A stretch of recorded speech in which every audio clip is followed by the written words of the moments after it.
6, 2018, vlog number 248. And it's a nice, beautiful morning this morning. We had some rain in town last night. It was kind of a lot of rain.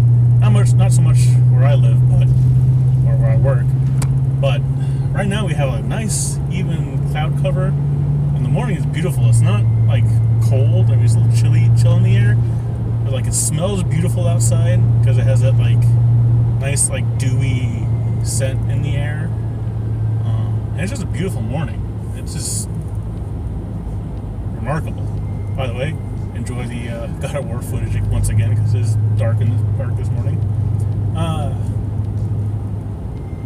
But man, it just got me thinking.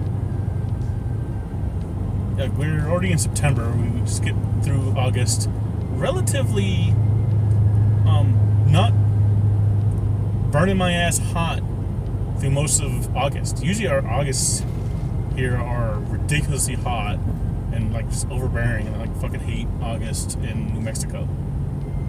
But we've had a mild August because we've had a lot more rain later on in the season than we usually do. Normally our rainy season's like July, and even then, like, you know, when we had the rains in July, it didn't keep the heat down. Like, it was still fucking hot. But the rains came in August, and a lot of those days, yeah, we had hot days. Don't get me wrong, we had hot days. But we've had a number of days there where, you know, or a number of weeks where a couple days straight it was nice out. So that's good. I like that. And so we have a nice mild September coming up. Probably have to start breaking out the jacket early. But on to the subject of today's vlog. I was thinking the other day, maybe I should do more reviews for other things that I watch or utilize, whatever. So I'm a big anime fan. That's no secret, and I don't watch as much anime as I would like, unfortunately. So it's not like I like binge watch a shit ton of anime. So it might take me some time to, you know, go through some series, which is alright. I like to absorb my anime slowly. So here's my review for... It's a late review because the series has been over for quite a while, for a couple months now. My review for Darling in the Franxx. Now, when I first started watching this series, I'm like, how the fuck do you pronounce that? It's... the last word is FranXX. You know how the Japanese are with their, like, using weird words, weird titles. So, just, you know, quick impression of the series.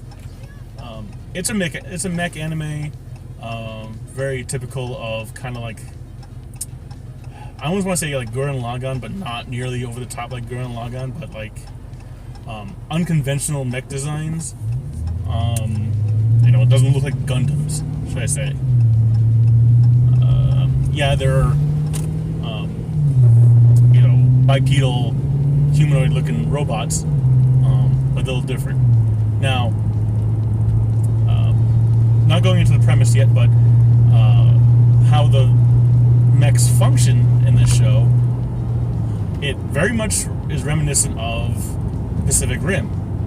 Where Pacific Rim, you need two pilots kind of linked together in order to pilot a giant robot, and you can't do it alone. If you try to do it alone, the strain will kill you, or like nearly kill you. So this show is like this, however, with one little twist that every mech has to be piloted by a male and female, or should I say a boy and a girl, because it's very apparent that only children can pilot these. Of course, it's Japanese anime, so of course, only children can save the world. And I don't quite understand like who's actually doing the piloting and who is not. Like, for one, it appears to me that it's the girl is like the interface with the mech, while the dude is doing the piloting. And what's also strange, because what it is like, and of course it's very kind of sexual in nature. When they pilot it, it's kind of like I want to say almost like a jet fighter, like a two-seater jet fighter, where it's like, the pilots aren't like side by side, but they're one sitting in front of the other. But the girl is like bent forward, like straddling something, almost like in she's on all fours, her ass sticking up towards a guy, and handles like coming out of her ass. Like she has an outfit on, and like there's like handles like built into her outfit, but like it's like pretty much connected to her butt. It's a very sexual imagery, and they're fucking kids, but that's Japan, that's anime, it's whatever. And the dude grabs the handles and pilots it, but of course they have to kind of be linked. The girl, she has like kind of like a hood interface, and once they connect, the mech itself kind of takes on the personality of the girl. And it's like, why would the mech have a personality? It has like an actual face, an actual it's animated like a person, like almost like a Transformer face. And whenever they have a shot from the inside the pilot cockpit, say if they're like being communicated with another male pilot and another mech, they show the guy's actual face in the little view screen. But whenever they are communicating with another girl, or even the girl that they're piloting with, it shows the mech's face. So it's very, I guess it kind of shows that the girl's brain is actually the one linking with the mech, while the guy is simply just piloting her. And it kind of you kind of find out why later on in the series, towards the very end, why it's kind of built that way, that boys and girls have to pilot it. However, okay, let's get into the actual show proper. I spent way too much time talking about these mechs. So it's set, of course, far in the future, and obviously something happened to the world where it seems like most of civilization has been wiped out, and everybody who you see, they live in these giant mobile cities, and they're called domes. And in the dome is probably, they don't say exactly how many people are in them, but the domes are huge. Like when they show any interior shots of the domes, it looks like a literal city with skyscrapers and all this stuff inside these domes.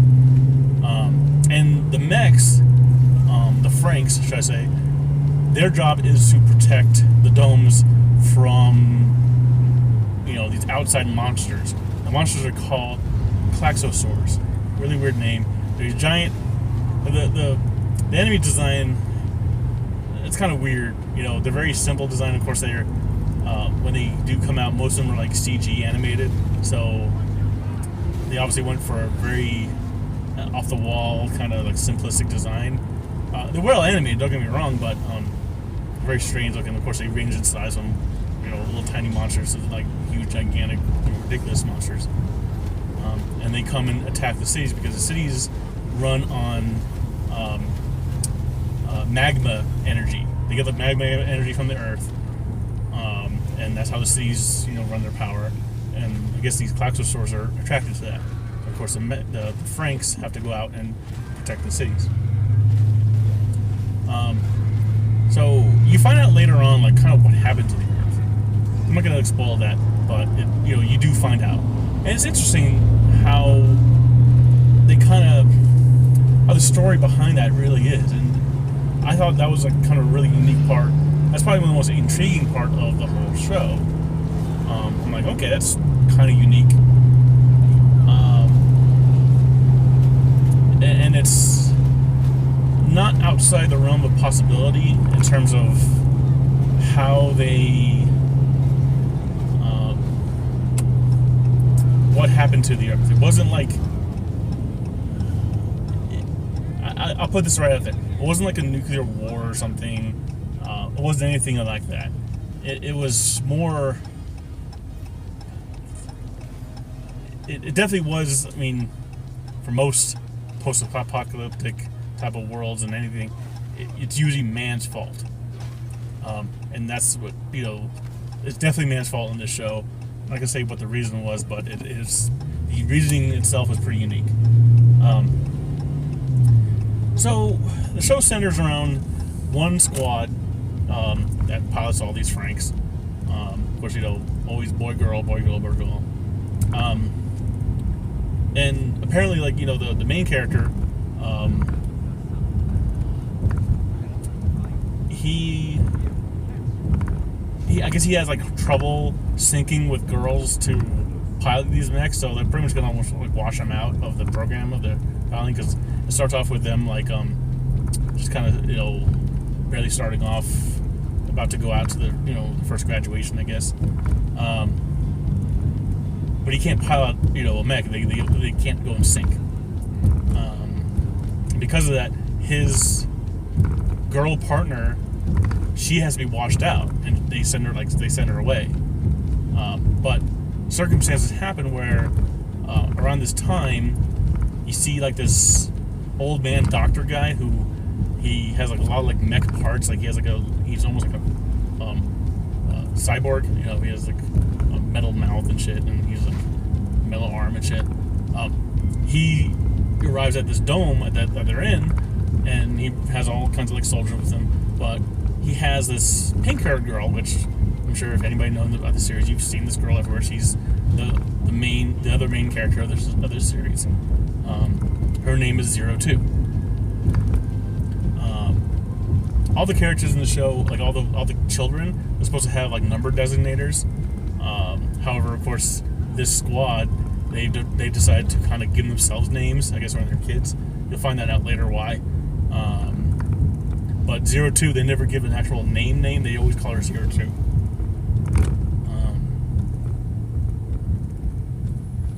Now, what happens is the guy, he's kind of like feeling kind of bummed out because he's almost going to wash out and stuff. He can't pilot FranXX. And when when the pink girl 02 arrives at the dome, she looks kind of like almost, she's just following along with the soldiers and stuff. But then she like escapes from them and like runs away and like runs into their place where the children's squad kind of resides. They reside in like this kind of like almost like a sanctuary type of place where it's a very natural environment, and very, I say, it has like an old school looking house. It has like birds and trees and a little like lake and stuff, but it's on the top of the dome. It's apart from the city. So it kind of gives them this weird environment to be in. But anyways, the guy, he's like just moping around, and I guess 02 made it into that area, and she's like saw the lake and jumped into the lake and took off all her clothes and stuff. And of course, typical anime fashion, that's how the guy meets 02. She's naked, and awkward ensues. She doesn't care. She just like likes him all of a sudden. It was kind of weird. But anyways, she is a person that she obviously has like extra abilities, or she's not quite human. She has like these red horns, and that's like a big problem. They kind of insinuate from the beginning that anybody who pilots with her, any guy that pilots with her, dies within like at most 3 piloting sessions. So she's like a pilot, like a pilot. They call it a pilot killer or something. They use like a flower reference when they refer to the female and male pilots. The females are pistils, and the males are stamens. If you know anything from flower reproductive, it's basically saying like guys have dicks and women have whatever. They have vaginas. So she kills all the pistils. However, the main character, Um, he really wants to pilot the FranXX, and so he's like, "Let me pilot with 02. Let me see if I can do it." What's kind of neat is 02. She can actually pilot her own FranXX herself, but what happens is it kind of like goes into like a berserk mode, where kind of like the whole FranXX itself turns into like almost like a like a giant beast looking thing, kind of like a cat, almost feline looking, very feral looking, and so in the middle of like her fighting this like one of the monsters, he like runs up to the thing. It's like, and he like gets into the cockpit and pilots with her, and is actually very successful at it. So he can't sync with any girl, but he can sync with 02. That's like the first episode, and overall it's you get your typical anime like ups and downs, where first like the squad doesn't trust 02 because she has that rumor that she kills pilots and stuff, so and so they don't trust her, but for some reason like kind of early on they kind of forget about that really quickly, that she's a pilot killer, and they kind of just go about their day. Like they even like go to like a beach, it's like, oh, the first time we see an ocean, and they have like fun and stuff, and only when like the main character, you see him like he's starting to get like kind of not really sickly, but like something's like infecting him, and he has like this blue like infection going into him, and like that almost kills him, but something happens where he like overcomes it. That's like within the first like 8 or 9 episodes, so it's not really spoiling things, but he does overcome it, and he becomes a better pilot for it and stuff, because all the while he's sick, he's having a hard time piloting, and so like overall it's a decent anime.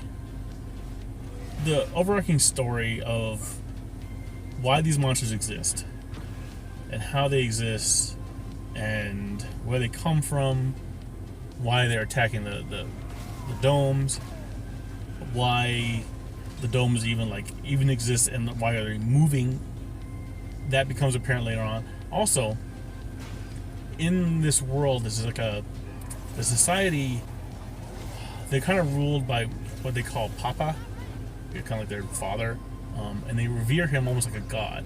And it's not just a him, because Papa is actually like almost like a council, and they have like these masks on. You never see their faces, and they're supposed to be all wise, and they're the final orders for everything. They tell everybody what to do and how to do it, and they kind of live in like this orbital facility above the Earth. And you kind of find out where they came from. Well, technically, you actually don't find out exactly where they came from, because it's still kind of referred to them almost like mysteriously. But it's interesting what they, how they kind of tie into the whole story. The only thing that kind of bothers me with the whole series is that it feels like almost towards the end they didn't know how to really end it on a not really a logical note. I mean, it's anime, it doesn't have to be logical, but it doesn't end on a note that you'd kind of expect, and it's a little bit wacky if you ask me. And this is where I kind of say it's almost Gurren Lagann-ish, is that something happens where eventually the main character and 02, they have to go fight in space, and their mech that they're piloting gets super huge. And if you remember Gurren Lagann started getting ridiculous towards the end, where their mechs kept upgrading themselves every time they absorbed more mechs, and they got so big that they got planet size. They got solar system size and eventually galaxy size, where they were like literally throwing galaxies at each other like they're like throwing stars, and it got super ridiculous, So, and they just went off the wall with that. Darling in the Franks doesn't get that way, but it was reminiscent of that, and like, why did they go this direction? It's weird, and they introduce another like antagonist towards the end that is totally out of left field. You didn't expect it. I mean, maybe it's a good thing that they find something you don't expect, but again, it's not in the way they executed it.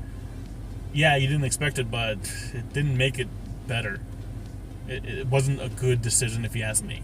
It was an odd decision, and I don't know. I would say that I would have took the series in a different direction, maybe, and maybe like the direction I would have taken it. Someone may say like, oh, that would have been more generic, very typical of mech anime and stuff. But it's one thing to be typical, it's another thing to throw you a curveball that kind of fucks with the whole story. I did like how the story ended though, because they kind of show the world kind of getting back to how it used to be. I'm not gonna say how it really they did that, but it shows everybody in society kind of becoming normal again, because something happened that people weren't people really, so they were kind of getting back to their roots, and that was kind of good. That was a positive thing. It was a very positive message. It showed like, of course, the characters were falling in love. You always have that type of thing. You have episodes of silliness where like the guys like accidentally like walk into the girls showering facility and stuff, and then they fight and stuff. So it's kind of funny that way. Overall though, this is, like I was saying before, it's a series where you don't remember the characters' names, because I guess you're not really connecting with them. Like, I remember a few. I remember like one of the characters' name was Ichigo, because that's a very common anime type name. One is named Goro. One's named Honoka, I think. I forget. But other than that, the series is decent. Like I said, I'm not very much of a mech anime watcher, but this series had its has its redeeming qualities. The character designs are kind of odd for some of them. Like one character, I forget his name, he was like a little like small looking kid, and at first you thought he was going to be like the rival and the antagonist of the main character, but that was only like for like an episode or two, and after that, like, he wasn't. He was just like a loud kid after that. So I guess that's kind of good that you don't really fall into that cliche of having like a constant rival. He's not like, oh, I'm going to be the best pilot ever, hey! And like you don't see that for the whole series. So I guess that that's good that they didn't do that. But other than that, again, if you like mech anime, especially like Gurren Lagann or Evangelion, shows like that, you might like it. If you're more of like a Gundam fan, this might not be for you, because it's a different type of mech anime. Of course, I can't say, maybe if you are a Gundam fan, you'll like this one too, because I'm not a mech fan. I don't watch Gundam really. I watched some of the old Gundam series, but that's about it. So you might like it. I don't know. But check it out if you like that type of things. They had a lot of cool episodes where like some of the fights with monsters had really good animation. So it's nice to have scenes of pretty animation. That's always good. So again, if you like mech anime, I recommend it. If you're not interested in mech anime whatsoever, this is not going to be a show for you. Unless you're really kind of interested in the human dynamics of the show, because they do inject a lot of that into it. Because unlike some mech anime, they don't really like delve into super detail of like how the mechs actually work. They just like, oh, the mechs are there and they work, and so you just have to take that with a grain of salt. They don't get into like super huge detail with that, so they're very vague. So even if maybe if you're not like a mech fan, but you're just interested in like a different human story, different human dynamics, maybe you'll like it. Again, like I said, I thought it was decent, and I'm rambling on more now, so check it out if you want to see a story like that. If not, move on to the next anime. I don't know what anime I want to watch next, but maybe I'll do some more anime reviews. Hopefully not as long as this, because this is getting ridiculous. I'll talk to y'all later. Everybody have a good day. Let me know what you think. If you've seen this series down in the comments, or if you want to see it, let me know. Have a good day. I love you.